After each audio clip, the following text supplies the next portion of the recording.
Hello, hello, hello!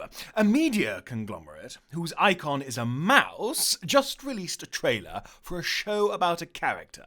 Today, we will look more closely at the origins of this character's mythological origins from a historical perspective. This is Speaker's Corner!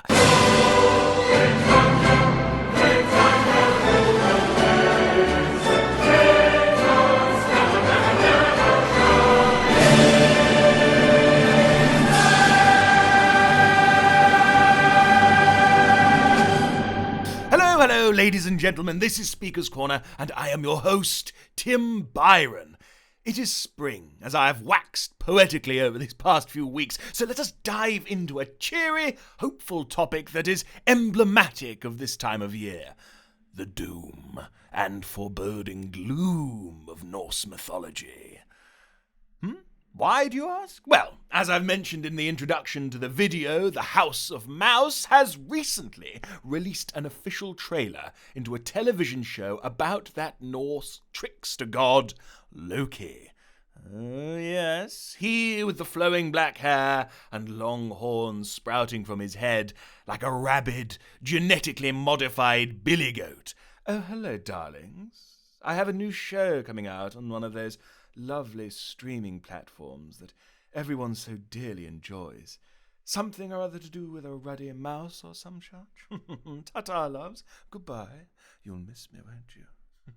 Right, well, the subject of this show is a marvelous version of Loki, who is the trickster god of Norse mythology, and in today's show we will discuss how we know of this mythology. Firstly, the world in Norse mythology is, frankly, bizarre, for lack of a better term. It is a perfect representation of the people that aspired to and worshipped it. It is dark, gloomy, dreary, depressing, obsessed with combat and strife, and ultimately fatalistic. Rather like a match between Man United and Newcastle United. I'm taking the piss out of you lot. Isn't that funny that Scandinavian countries generally dominate the World Happiness Report despite, or perhaps because of, this mythology? Finland, Norway, Iceland, and Denmark tend to do exceptionally well in this report, despite what I was mentioning about the mythology crafted in these lands.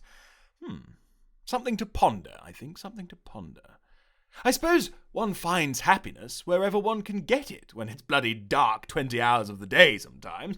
Either way, Norse mythology is morbidly fascinating and, like I said, bizarre, with some balmy themes and wild stories. The characters themselves are, well, bellicose, truculent, and a bit savage in their own ways. However, they are quite interesting and lead to some lessons, although I'm not entirely sure if these are morals to impart or not. Asgard is the home of the gods, and quite unlike any other heaven or paradise that mankind has conceived. It is devoid of joy or bliss, is a rather dim and solemn place over which hangs the threat of inevitable doom. No wonder these countries are number one in the happiness report. If their paradise is this desolate and macabre, then everything else is presumably a barrel of monkeys full of cotton candy and roller coasters. The Norse gods themselves always knew that a day will come in which they would all meet their ultimate demise. At times they will meet their enemies and go down to defeat and death, which would be rather pointless, as good and evil will eventually destroy one another, despite there being, quote, no reward, unquote, for their good deeds. They knew Asgard would fall in ruins, but that did not stop them, as they would fight to the very end, quite literally. Curiously, you can parallel this with humanity. When they thought gods were helpless, the gods on whom they relied to save them against evil, these mortals still did not yield. One would think if the gods were helpless, humanity would be more so, but that was not the case. Resilient as ever, they did not yield. In Norse mythology, this is because of Valhalla. Remaining defiant and showing bravery would entitle them, at least the heroes of legends, to a seat in Valhalla, which is one of the halls of Asgard. Despite this temporary reward of Valhalla, though, ultimately these same heroes would die along with their gods at the end of the world, or Ragnarok. In this last battle, those heroes must fight against evil on the side of the gods and die with them. This is the concept of life that underscores the Norse religion, as sober a concept that has ever sprouted from the mind of man. The only sustaining support possible for the human spirit, the one pure, unsullied good men can hope to attain, is heroism. And this heroism depends on lost causes. That's rather profound in its despondency, no? Well, I think so. Such an attitude toward life seems at first fatalistic, but actually the decrees of an inexorable fate played no more part in the Nordic scheme of existence than predestination did in St. Paul's, or in that of his militant Protestant followers, and for precisely the same reason. That might actually be a subject for a different day, or perhaps that intriguing chap over at Almighty Answers may tackle it. We can only hope. Although the Nordic heroes were doomed if they did not yield, they could choose between yielding or dying. The decision was in their own hands. Even more than that, a heroic death, like a martyr's death, is not a defeat, but a triumph. Giving one's blood to a cause is the utmost sign of dedication and loyalty, which is something all cultures would agree is standard, but the Norse took this notion to the nth degree. The hero in one of the Norse stories, who laughs aloud while his foes cut his heart out of his living flesh, shows himself superior to his conquerors. He says to them, in effect, "You can cause me no harm. That I did not wish for my pain is righteous and noble." Blimey. These Norse get it real, don't they? Very real indeed. This is stern stuff for humanity to live by, as stern in its totally different ways as the Sermon on the Mount. But the easy way has never, in the long run, commanded the allegiance of mankind. Like the early Christians, the Nordic measured their life by heroic standards. The Christian, however, looked forward to a heaven of eternal joy. The Nordic? Not so much. It would appear that for unknown centuries, until the Christian missionaries came, heroism was enough. The poets of Norse mythology, who saw that victory was possible in death and that courage was indefatigable, are the only spokesmen for the belief of the whole great Teutonic race, of which jolly old England was a part. Everywhere else in northwestern Europe, the early records, the traditions, the songs and stories were subject to obliteration by the priests of Christianity, who felt such a bitter hatred for the paganism that they had come to destroy. It is extraordinary how clean a sweep they were able to make. A few bits survived: Beowulf in England, the Nibelungenlied in what is now essentially Germany, and some stray fragments here and there. But if it were not for the two Icelandic Eddas, or manuscripts, do remember, Iceland was part of this when it wasn't in the Happiness Report's top 5, we would know practically nothing of the religion that moulded the race to which the Nordic folk belong. In Iceland, naturally, by its position as the last northern country to become Christianized, the missionaries seem to have been gentler, or perhaps they had less influence. Latin did not drive Norse out as the literary tongue. The people still told the old stories in the common speech, and some did transcribe the stories, although by whom or when we do not know.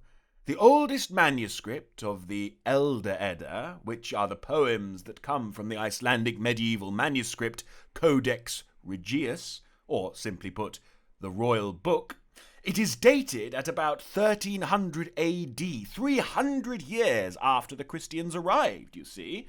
About 400 years after the Nordic, religion, faith, belief structure? Let's stick to the religion, 400 years after the start of the Nordic religion, and a millennium after the Greek pantheon.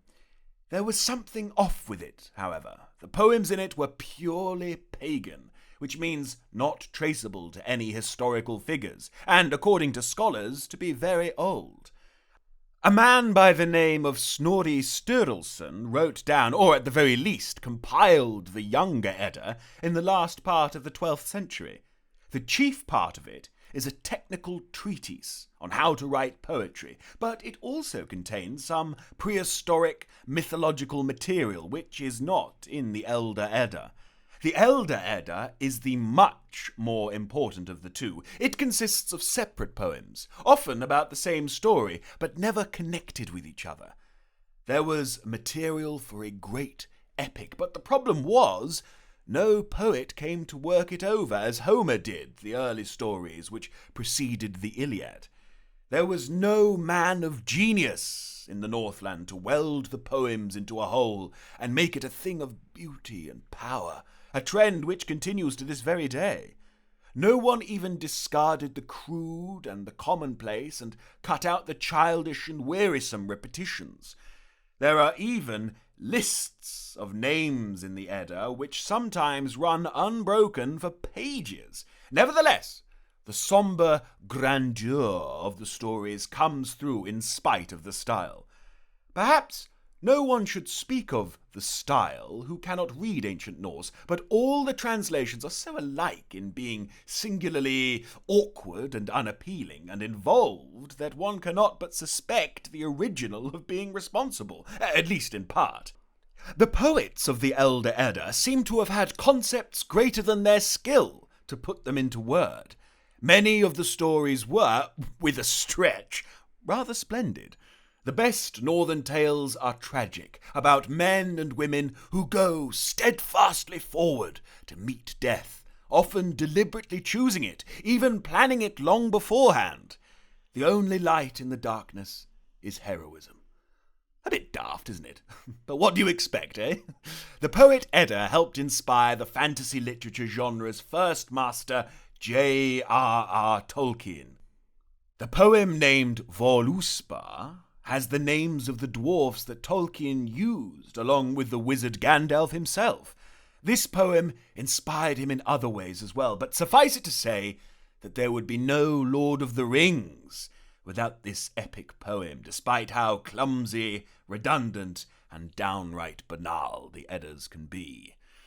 That's it for today's episode regarding Norse myths, but next one will be about that trickster god starring in that show. Hello, darlings. Find out how much of a creep I am and how I screw over people for all my enjoyments. Not much different at all in this version, I suppose. Ta-ta, loves. I'll see you next week. Yes, quite. Thank you for watching. Many thanks. And continue to subscribe, to like, share these videos. Leave a little comment down below. I love to hear from you. Keep an eye out for this channel on all other social media platforms very soon. Take care. Pip, pip. Cheerio. And of course, here's looking at you, kid. Goodbye. Hello again, my lovelies. Thank you so much for watching that video. It really means a lot. Well, what can I say? Keep the smile going. Do remember to subscribe, ring that bell. It helps out like you wouldn't believe. It just makes me so happy. You can see this big smile of mine. Keep calm, carry on, keep a stiff upper lip. And if you like, there are some other channels in the description. I apologize for their content, but I think they're worth a watch, probably. If anything, just to educate yourself. Best of the British to you. Pip pip, cheerio. And don't forget to subscribe. Till next time, this was Speaker's Corner. Ta-ra.